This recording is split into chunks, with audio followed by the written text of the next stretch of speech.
Ada sosok perempuan dengan rambut panjang, acak-acakan, berkuku panjang menghampiri Dinda lalu menarik tangannya.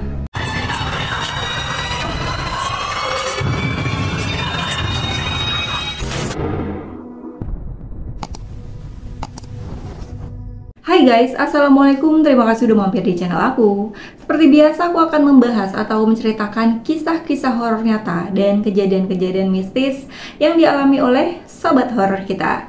Nah, buat kalian yang belum nonton video aku dari episode 1 sampai dengan episode sekarang, kalian bisa cari playlist judulnya kisah-kisah nyata. Dah. Aku juga ngucapin terima kasih buat kalian yang selalu setia nongkrongin channel aku. Jangan lupa juga untuk selalu support channel aku supaya aku makin semangat lagi membawakan kisah-kisah horor untuk kalian. Pernah gak sih guys, kalian tuh datang ke rumah sakit, klinik, atau puskesmas gitu dan ngerasa ada sesuatu yang bikin kalian merinding? Seperti cerita yang akan aku ceritain malam ini. Jadi malam ini aku bakal bawain satu kisah horor yang dikirim oleh Dinda. Dinda bercerita tentang pengalaman horor pertamanya saat berada di ruang rawat inap puskesmas, yang katanya ada satu ruangan yang selalu dibiarkan gelap dan Dinda ini melihat sesuatu di sana. Penasaran gimana ceritanya? Gak usah banyak batu dicot lagi, kita langsung aja ke ceritanya. Check it out.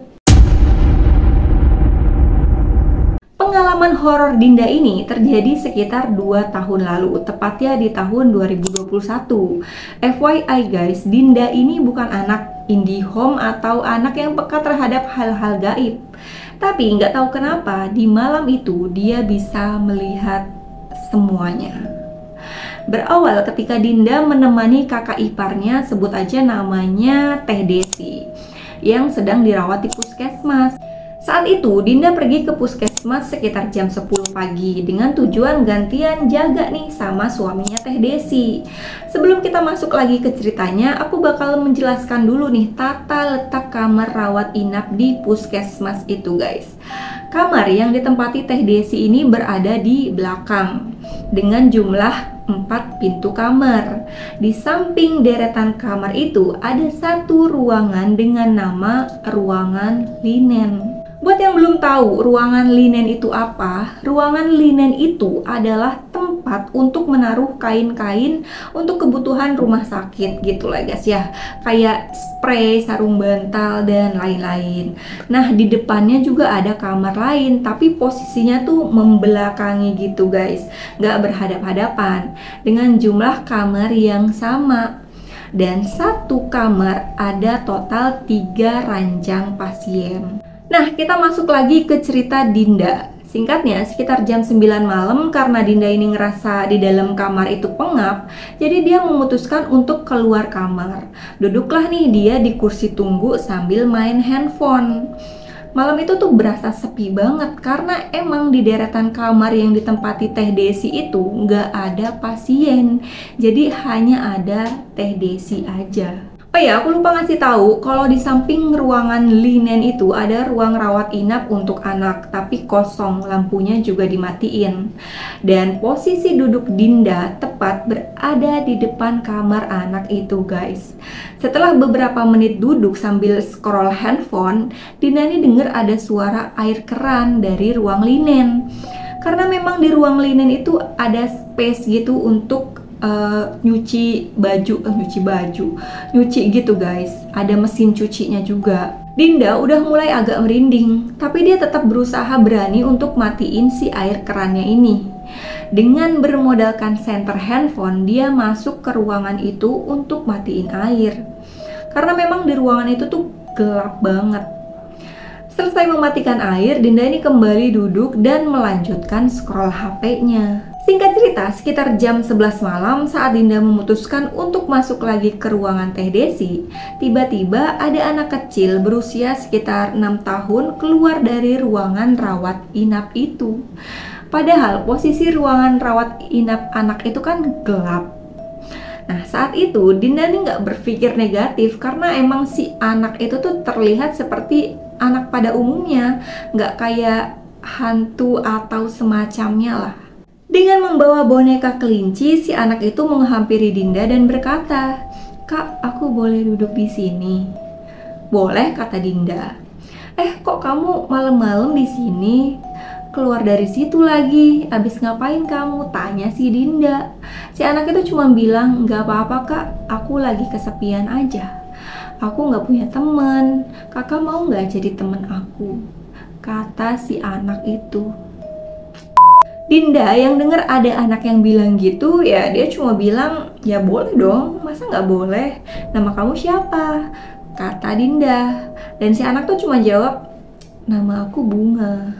Kakak jangan main ya sama mereka. Mereka itu jahat." Seketika Dinda ini bingung kan ya, mereka siapa yang dimaksud sama si Bunga ini? Sedangkan malam itu tuh hanya ada mereka berdua. "Mereka siapa?" tanya Dinda kan ya. Nah, Bunga ini hanya jawab, "Nanti juga kakak tahu." Setelah itu tuh HP Dinda bunyi, ada telepon dari Teh Desi di dalam. "Din, kamu di mana? Antar Teteh nih ke kamar mandi." "Oh iya Teh," gitu kan. Nah, pas udah dimatiin teleponnya, si Bunga ini udah nggak ada. Udah tuh Dinda langsung masuk ke ruangan Teh Desi untuk antar ke kamar mandi. Sambil nunggu Teh Desi di kamar mandi, Dinda ngeberesin barang-barang yang berantakan di samping bed pasien. Dinda juga berencana untuk tidur di salah satu bed itu karena memang sedang tidak ada pasien. Nggak berserang lama, Teh Desi keluar dan kembali ke ranjangnya. Terus langsung nih Teh Desi nih istirahat. Lalu Dinda juga siap-siap untuk tidur juga. Baru aja Dinda mau memejamkan mata, Dinda dengar kalau di luar tuh rame banget suara anak-anak main. Dinda lihat jam, ternyata udah jam 12:30 malam. Jadi Dinda nih heran kenapa jam segitu masih aja ada anak-anak yang main.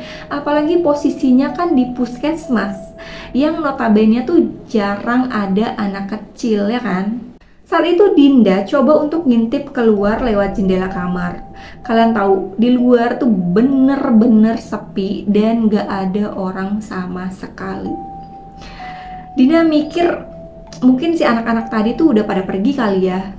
Jadi dia lanjut lagi nih untuk tidur. Gak berapa lama tertidur, Dinda mimpi ada sosok perempuan dengan rambut panjang acak-acakan, berkuku panjang menghampiri Dinda lalu menarik tangannya.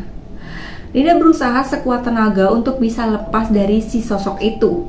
Tapi semakin Dinda berusaha, dia semakin gak bisa ngapa-ngapain. Dia berusaha teriak sekuat tenaga. Tapi usaha Dinda sia-sia. Dinda juga mencoba baca doa sebisa mungkin. Tapi sosok itu tuh makin kuat megang tangan Dinda.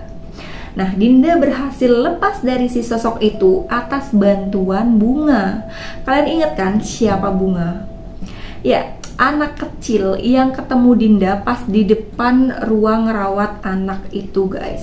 Saat itu Dinda datang terus bilang gini, "Jangan ganggu dia." Dan anehnya si sosok Kuntinya ini langsung lepasin Dinda dan menghilang gitu aja. Setelah itu Dinda baru bisa bangun. Tapi pas Dinda terbangun, Bunga nggak ada. Saat itu Dinda masih mikir kejadian itu hal biasa. Kalau kita bilang kan ketindihan atau dierep-erep gitu, dalam hal medis juga dijelaskan masalah itu. Mungkin emang karena faktor kecapean aja, kata si Dinda. Karena abis kejadian barusan Dinda jadi nggak bisa tidur lagi. Dia tuh scroll HP lagi hingga jam 2 malam. Tiba-tiba ada suara ketukan dari arah jendela belakang kamar. Dan notabene area belakang kamar rawat inap itu adalah ruang kosong terbengkalai yang udah ditumbuhi rumput liar. Karena si jendelanya ini tidak menggunakan tirai, terlihat jelaslah apa yang ada di balik jendela itu guys. Merinding aku. Jadi yang ada di balik jendela itu adalah sesosok poci. Wajahnya tuh hitam yang lagi bentur-benturin kepalanya di jendela. Bayangin kalian. Seketika Dinda tuh teriak hingga membangunkan Teh Desi. Teh Desi yang kaget sampai langsung bangun, terus si infusannya tuh copot guys, kasihan banget. Nah pas Teh Desi bangun, sosok Poci itu udah hilang, nggak tahu kemana. Dan paginya Dinda ini balik ke rumah, dia demam dan dia nggak mau lagi jaga di puskesmas. Oh ya, anak kecil yang bernama Bunga itu ternyata adalah sosok arwah anak kecil yang meninggal di ruang rawat anak itu, guys.